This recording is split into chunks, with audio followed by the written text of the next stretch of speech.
Hello, and I guess welcome back to my channel, which sounds really weird to say, but I'm actually filming multiple things on here now. Booktok. This isn't a video where it's going to be my opinions on Booktok. I will film that separately. This is just a video on how Booktok has influenced me in my first year of reading. The things that almost habits that I've picked up that I don't like, and how I want to change that in 2025. I am on Booktok. I love Booktok, don't get me wrong. I actually posted a video on there yesterday, filming this yesterday, don't know when this will come out, actually kind of summarising some of this, so I wanted to talk about it in a bit more detail. So, has Booktok made me a bad reader? I think yes, personally. But that is not me shifting the blame onto Booktok, because I made my own choices, I've done my own things. But I think it has definitely been a heavy influence in what's happened. So I started reading the start of last year. I've already done a video covering like most of my 2024 wrap up, so if you like my face, go and watch that. But I covered off that I read 327 books, which is a ridiculous amount. I am aware of this. And I now have become more aware, thanks to people on Booktube, funnily enough, that I was definitely reading last year for that little dopamine hit, finishing a book. That's what I was chasing. I wasn't savouring books, I wasn't enjoying getting lost in the worlds, because it was like, oh, I can get this finished in about 4 hours, excellent, move on to the next one. It became a box ticking exercise, and I don't like that.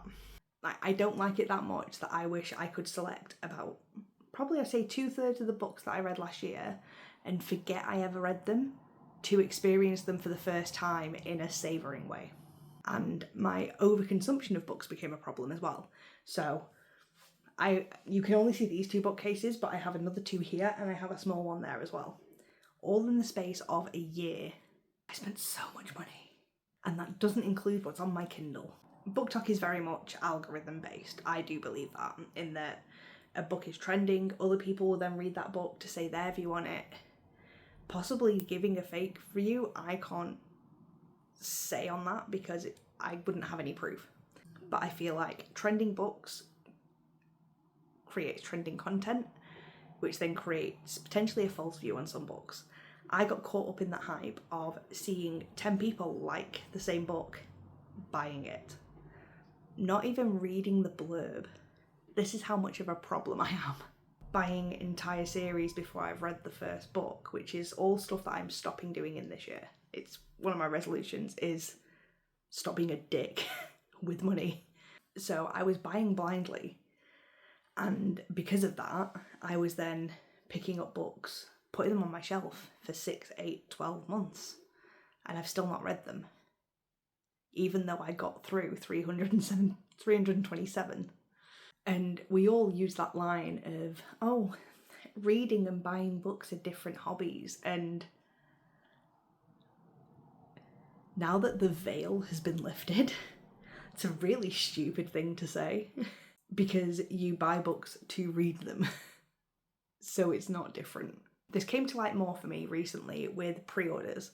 So there's books that I saw and I looked into them and thought, yes, this sounds interesting, let me pre-order it. When the pre-order arrived, I'm genuinely excited to read it, whereas a lot of stuff I would buy from the works, Waterstones, whichever, come back and just put it on my shelf and not think about it for 6, 12 months. But the books that I'm buying at the moment are all books I've looked into. I've seen who like the author is, what the story is about, and is it something that I will enjoy. And because of that, I've been excited to read them.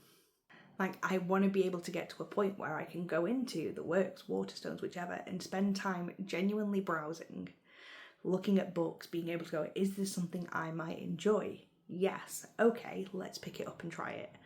Whereas before, I was, and I'll be open and honest, I was going into these shops and looking for what I recognised. What do I recognise that I've seen on Booktok? And that's a really stupid way to go about it. And because I was consuming books so quickly, I wasn't retaining as much. I know I could tell you like the rough story of the book and what happened, but I couldn't tell you subplots, I couldn't tell you characters, I couldn't tell you how it made me feel. because I almost didn't address those things. Like, I want to, for 2025, be able to read books and actually think critically about what did I enjoy about it? What didn't I enjoy about it? How did it make me feel? What is the author trying to convey? And actually stay in the moment with books a bit more, rather than it being a ticking off exercise. The problem with that is that my TBR was that big that I just felt like I had to get my TBR down. I have to get the TBR down. I have to get through these books as quickly as possible. So I am going to go through, I'm going to film it as well. I'm going to go through all of my current TBR and yes, no, based on the blurb, do I want to read it or not? The no's are getting cut. I want to be able to analyse more, like what I am reading. And at the moment, I can't do that.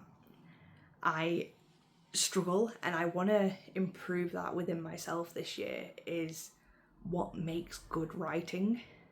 I know some of it is subjective, that's fair enough, but there's other parts where I couldn't tell you right now if one book is written better than another book.